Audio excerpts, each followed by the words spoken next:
چھوٹی بات سمجھتے ہیں کسی صحابی کے بارے میں بات کرنا، آپ معمولی سمجھتے ہیں۔ حضور کے غلام کہہ دیا جائے نا، یہاں آپ علامہ صاحب سے مفتی صاحب سے کہیں کہ آپ کے شاگرد نکمے ہیں، کہہ کے دیکھیں۔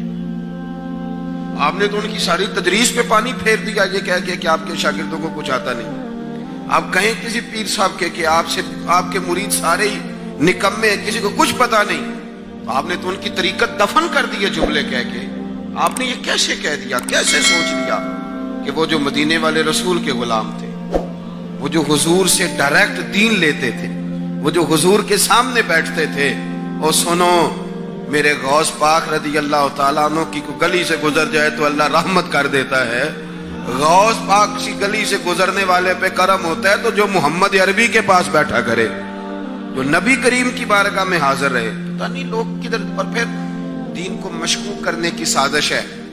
ہم نے تو دین لیا صحابہ سے۔ جب آپ کے سامنے کوئی حدیث پڑھتا ہے تو پہلے کسی صحابی کا نام لیتا ہے کہ نہیں؟ حضرت ابو ہریرہ سے روایت ہے، یہی کہتے ہیں۔ حضرت انس بن مالک سے روایت ہے، حضرت ابو دردہ سے وہ نہیں سمجھ آئی آپ کو میری بات، حضرت ابو دردہ سے۔ تو حضور نے ہمیں بتلایا ہے کہ جب تم نے میرے دروازے پہ آنا ہے نا تو میرے کسی صحابی کا بازو تھام کے آنا ہے، اس کا نام لو، پہلے اس کا نام لو۔ یہ روایت کس نے بیان کری؟ پہلے نام لو۔ آپ تو اکیلے دروازہ رسول تک جا نہیں سکتے جب تک کسی صحابی کا دامن نہیں تھام لیتے۔ صحابہ سے پیار کریں، ان کے ساتھ محبت کریں، ان کی زندگیوں کو پڑھیں۔ باقی مزاج ہے لوگوں کا، اگر آپ کسی چیز میں نقص نکالنا چاہیں گے تو نقص تو مل ہی جاتے ہیں۔ اگر نکالنے کا پروگرام ہو جائے تو نقص تو وہ تو مل جاتے ہیں۔ لوگ انبیاء کو ڈسکس نہیں کرتے، لوگ معاذ اللہ تعالیٰ سرکار کا علم شریف اس پر بات نہیں کرتے۔ ڈسکس کرنے کو کیا ہے جو نہیں ملتا، لیکن اگر اس الجھن میں الجھو گے تو دل سیاہ ہو جائے گا۔ اور صحابہ کرام علیہم رضوان کو کبھی ڈسکس نہیں کریں گے۔ ویسے علماء یہاں تشریف فرمائے ہیں، ہم تقلید جو کرتے ہیں یہ اعمال میں کرتے ہیں، عقیدے میں تقلید نہیں ہوتی۔ ہم اللہ رسول کو امام اعظم کے کہنے پہ نہیں مانتے، ہم تو ان کی اعمال میں تقلید کرتے ہیں۔ سمجھ آ رہی ہے میری بات کی؟ لیکن صحابہ کرام وہ ہستیاں ہیں کہ جن کے ایمان کو اللہ کریم نے ہمارے لیے نمونے کے طور پر بیان فرمایا۔ فرمایا وَإِذَا قِيلَ لَهُمْ آمِنُوا كَمَا آمَنَ النَّاسُ، جب منافقوں سے کہا جائے کہ اس طرح ایمان لاؤ جس طرح یہ لوگ ایمان لائے، یعنی صحابہ ایمان لائے، اس طرح ایمان لاؤ جس طرح، بولیے گا، صحابہ ایمان لائے، تو پتہ وہ کیا کہتے ہیں؟ قَالُوا وَنُؤْمِنُ كَمَا آمَنَ السُّفَهَاءُ، کہ ہم اس طرح ایمان لائیں جس طرح یہ بیوقوف لے ہیں، یہ تو کلیاں پی جاتے ہیں حضور کی، یہ تو ناک سے ریٹھ نکلتی ہے تو چہروں پہ مل جاتے ہیں، تو سارا مال لٹا دیتے، ان کی طرح ایمان لائیں۔ الا انہم ہم السفہاء، اللہ کریم نے فرمایا او میرے محبوب کے صحابہ کو بیوقوف کہنے والوں خبردار ہو جاؤ، تم ہی بیوقوف ہو۔ صحابہ کو بیوقوف کہنے والوں تم، تو جن کے ایمان کو بطور مثال لیکن جس کے پیچھے آپ نے چلنا ہے، اگر آپ نے اسی کو مشکوک کر دیا، فرمائے ان کی طرح کا ایمان لاؤ، ان کی طرح جس طرح میرے محبوب کے صحابہ کا ایمان ہے۔ میں آپ کو ایک بات عرض کروں، ہمارے زمانے میں جو ایمان کا مسئلہ ہے نا، اس میں بڑی حد تک پیچیدگیاں ہیں، الا ماشاءاللہ، یقین کی کمزوریاں ہیں۔ میں اکثر کہتا ہوں کہ یہ پولیس میں نوکریاں آتی ہیں نا تو سویرے بڑے بڑے وہ بچے جن کی کبھی 12 بجے سے پہلے آنکھ نہیں کھلتی، وہ صبح سڑکوں پہ دوڑ لگا رہے ہوتے ہیں پولیس میں جا کے، اور اس کی بڑی جلدی آنکھ کھل جاتی ہے، لیکن اسے کہا جانا فجر بھی پڑھ لیا کر، تو کہتا ہوں خو دیر سے آتا ہوں، کام بڑے ہوتے ہیں، بیٹھ کے کرتا ہوں، 100 بہانے کرتا ہے، لیکن ضرورت کے لیے کمزوریاں آ گئیں بڑی ساری جگہوں۔ صحابہ کرام کی اگر آپ زندگیاں دیکھیں نا تو سیاستہ میں روایت ہے، حضرت خباب رضی اللہ تعالیٰ محنت کی، عاص بن وائل ایک کافر تھا، اس کے گھر میں محنت کی۔ غریب آدمی کی تنخواہ جو ہوتی ہے نا، وہ اس کے تنخواہ کے آنے سے پہلے ہی ساری خرچ ہو چکی ہوتی ہے، پہلے لگ جاتی ہے، کیونکہ کاروباری لوگ جو ہوتے ہیں ان کے پاس تو ڈھیر سارا مال ہوتا ہے۔ اس لیے سرکار نے فرمایا کہ اللہ تعالیٰ نے 9 حصے برکت بھی تجارت کے اندر رکھی ہے اور ایک حصہ باقی کاموں میں رکھی۔ تو غریب آدمی جب محنت کرتا ہے، مشقت کرتا ہے، تو وہ جو اس کو پیسے آتے ہیں نا کبھی، تو آنے سے پہلے طے ہوتا ہے کہ کہاں لگنے. اب آپ کا تو نہیں مجھے پتا، بڑے شہر میں رہتے ہیں، میرا ایک چھوٹے علاقے سے تعلق ہے، تو ہمارے یہاں ایک کمیٹی ڈلتی ہے، تھوڑے پیسے ہر مہینے دیے جاتے ہیں، پھر وہ کمیٹی نکلتی ہے. تو وہ کمیٹی کا نکلنا اسی طرح ہوتا ہے جس طرح عید کا دن ہوتا ہے. جس کی نکل آئی سمجھ لیں پھر وہ نا چھا گیا. وہ تو میری تو کمیٹی نکل آئی. اور کمیٹی بڑی پیاری ہوتی ہے. وہ اگر کہہ دینا جس کی یہاں کمیٹی ڈالی ہوتی ہے کہ تھوڑے لے لو، تو کہتے نہیں میری رقم خراب کرنی. دیکھیں بڑی مشقت سے محنت کے ساتھ وہ پیٹ کاٹ کے پیسے دیے جاتے ہیں. دیے کیوں جاتے ہیں؟ وہ گھر میں جمع نہیں ہو پا رہے تھے، کسی کو دے دیں گے. حضرت خباب کہتے ہیں میں نے بڑی سخت محنت کی. اس نے مجھے ایک کام دیا. ہمارے دیہاتوں میں یہ ہوتا تھا کہ جو آدمی اوور ٹائم لگانا چاہتا تھا نا، تو کسی شخص نے اینٹیں پھکوائی ہوتی تھی گلی میں، تو وہ اس کے ساتھ ٹھیکہ کر لیتا تھا کہ میں 1000 لوں گا اور تیری 1000 اینٹ اٹھا کے تیرے گھر میں ڈال دوں. تو بڑی مشقت کرنی پڑتی تھی. اور جب پیسے ملتے تھے تو پیسے ویسے بھی غریب آدمی مزے سے وصول کرتا ہے. کون مزے سے وصول کرتا ہے؟ جو امیر تھے وہ گھورنے لگ گئے اور امیر بولنے لگ گئے، غریب بولنے لگ گئے. میری بات پر توجہ کریں. جس کو 50,000 روز جاتا ہے وہ تو بیچارہ منہ بھی نہیں نہ دیکھتا پیسوں کا، وہ تو سیدھے بینک میں گئے اور بینک سے نکل آئے. اور غریب کو جب شام کو 600 روپیہ دیہڑی ملتی ہے تو وہ 2-3 دفعہ ہاتھ صاف کرتا ہے، پھر بسم اللہ شریف پڑھتا ہے اور پیسے وصول کرتا ہے. اور اسے پتہ ہوتا ہے کہ یہ 150 دودھ کا دینا ہے، اتنے سبزی کی. وہ مزہ لیتا ہے. جو آدمی روز کھاتا ہے نا گوشت، وہ تو نخرے کرتا ہے، اس سے کہاں کھایا جاتا ہے صاحب. کھاتا تو وہ آدمی ہے جو صبح روٹی باندھ کے ساتھ لے کے جاتا ہے، اور دوپہر کو جب وہ ہاتھ دھوتا ہے چٹائی بچھاتا ہے اور لقمہ اٹھا کے جب اس کے منہ کی طرف جاتا ہے تو یوں لگتا ہے اس کی زبان نہیں، اس کا رواں اللہ کا شکر ادا کر رہا ہے. وہ مزہ لیتا ہے. یہ حسن ہے زندگی کا. اگر آپ محسوس کریں وہ الگ بات ہے کہ شہر میں آ کر پڑھنے والے بھول ہی گئے کہ کس کی ماں نے کتنا زیور بیچا تھا. حضرت خباب رضی اللہ تعالیٰ عنہ کہتے ہیں میں نے عاص بن وائل کے ہم مزدوری کی اور بڑی مشقت کی. میں نے بڑی شاندار کر کے میں نے کام کیا دیانتداری سے. وہ کافر تھا، میں مسلمان تھا. آپ فرماتے ہیں میرے دل میں شوق تھا کہ پیسے ملیں گے تو یہ میں خرچ کروں گا اور فلاں جگہ میں نے پیسے لگانے. بچوں کو بھی بتایا ہوتا ہے آدمی نے کہ پیسے آتے ہیں تو تمہیں فلاں چیز بھی لے کر کے دوں گا. اب مجھے بتلائیے کہ اگر اس دن پیسے نہ ملیں یا کسی وجہ سے ڈوب جائیں تو کتنی اذیت کا اور کرب کا مسئلہ ہوتا ہے. فرماتے ہیں جب میں نے مزدوری کر لی، کام مکمل کر لیا اور میں اس کے گھر گیا، میں نے کہا تیرا کام مکمل ہو گیا؟ اس نے کہا میں نے دیکھ لیا. تو میں نے کہا میرے پیسے دے دو.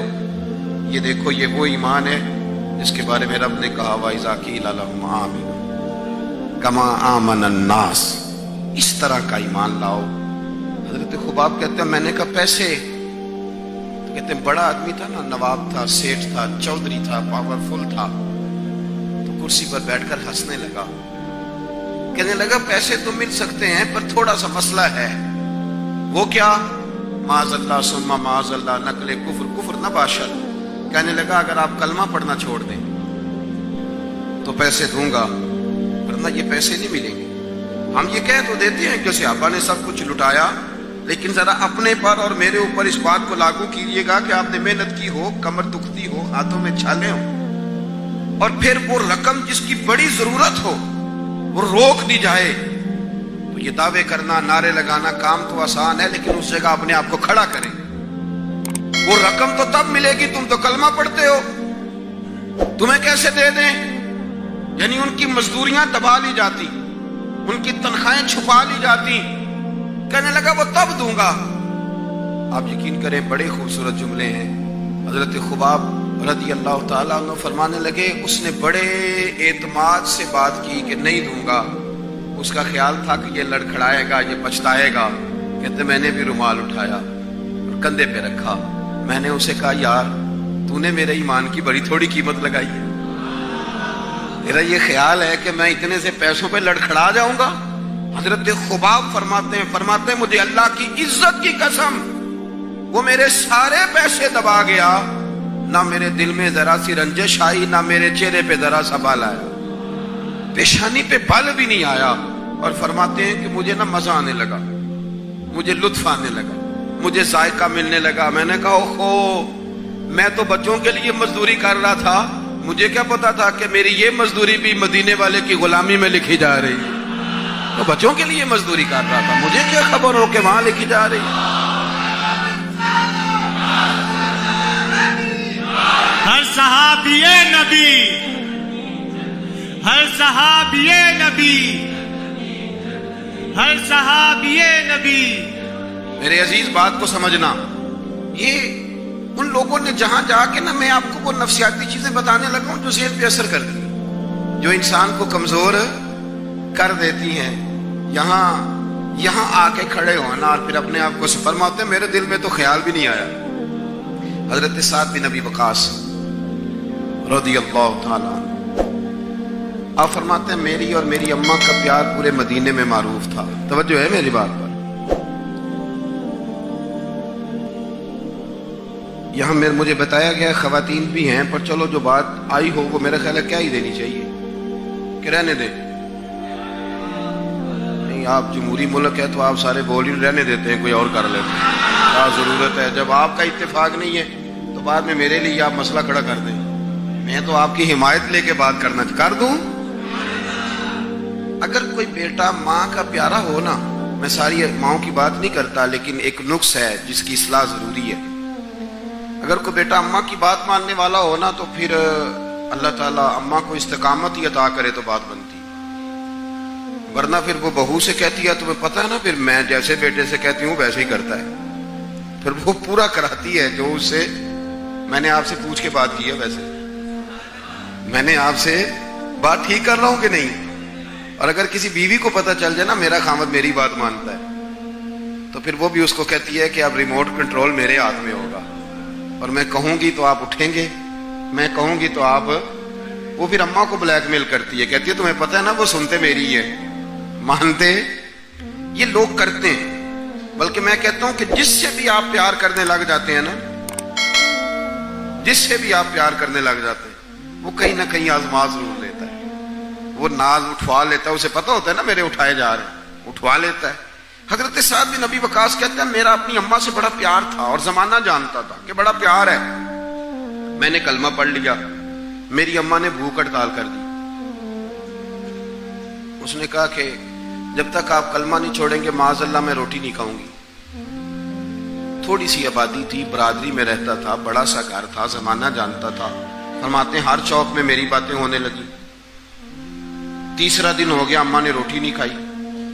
آپ اندازہ کر لیں کہ شام کو افطار کے وقت کیا حالت ہوتی ہے آدمی کی, کھانا نہ ملے تو. اور تیسرا دن ہو گیا اور بوڑھی اماں, ہر چوک میں بات ہو رہی, اور سعد کی اماں. اور میری ماں کو بھی پتا تھا کہ میں جہاں چاہوں گی مجھ سے محبت کرتا ہے یا وہاں آئے گا. آپ فرماتے ہیں ہر چوک میں بات ہونے لگی, ہر جگہ لوگ ذکر کرنے لگے, باتیں چھڑ گئیں, میری ہی باتیں, میرے ہی تذکرے, میرے بارے میں ان لوگوں کا ذکر. فرماتے ہیں میں بڑا پریشان ہوا, میں گھر آیا, میرے بہن بھائی بھی مجھ سے کہیں اماں مر جائے گی, میرے والد بھی, میرے دیگر لوگ بھی, سب رشتہ دار میرے گرد. آپ, میں نے کہا کہ ہم باتیں کر دیتے ہیں, آپ سن لیتے ہیں, کبھی اپنے آپ کو اس جگہ کھڑا کریں کہ جب ہر آدمی اس سٹیج پہ پہنچ جائے کہ میں بھائی تو خرابی کر رہا ہے, اور اتنے سارے لوگ جاننے والے گھیرا کریں گے, تو آدمی کیسے بچائے گا اپنے آپ. حضرت سعد بن ابی وقاص کہتے ہیں کہ میرے گرد شدید گھیرا تنگ ہو گیا, اور مکے کا دور ہے, حالات اتنے خطرناک ہیں کہ سنبھالے نہیں سنبھلتے. آپ فرماتے ہیں جب حد ہو گئی تو میں نے کہا اماں سنو پھر میری بات, میں تم سے بات کرنے لگا ہوں. کہتے ہیں میرے بہن بھائیوں کے بھی کان کھڑے ہو گئے. اماں بھی سہارا لے کے اٹھ کے بیٹھ گئی کہ لگتا ہے کہ برف پگھلنے لگی ہے, لگتا ہے کچھ نرم ہوا ہے. فرماتے ہیں میں سامنے کھڑا ہوا, اور تھوڑے بہت لوگ جو وہاں موجود تھے وہ بھی قریب آ گئے. میں نے کہا اماں تیرا اور میرا پیار زمانہ جانتا ہے, اور دنیا کو پتا ہے کہ میں وہ بیٹا ہوں کہ جس کی لوگ مثالیں دیتے ہیں. اماں ہر چوک میں تیری میری باتیں ہوئی, ان 3 دنوں میں تجھے اور مجھے ڈسکس کیا گیا. اماں تو بڑی کمزور ہو گئی, اٹھ کے تجھ سے کھڑا نہیں ہوا جا رہا. یہ ساری چیزیں میرے سامنے آئیں, بہنوں نے رو کے دکھایا, بھائیوں نے محبت یاد کرائی, ہر چیز میرے آڑے آئی. لیکن حضرت سعد بن ابی وقاص کہنے لگے اماں میں نے اپنے دل کا جائزہ لیا ہے، میرے ایمان نے ایک وقت بھی مجھے یہ مشورہ نہیں دیا کہ میں اماں کو منا لوں۔ فرمانے لگے اماں یہ زمانہ سارا موجود ہے اور لوگ کھڑے ہیں، تیری ایک جان ہے نا، ایک جان، اماں تیری ایک جان ہے، اگر تیری 1000 بھی ہوتی اور ایک ایک کر کے ساری جانیں تیری نکل جاتی تو پھر بھی میں اپنے مدینے والے محبوب کا کلمہ چھوڑنے کو تیار نہیں ہوں۔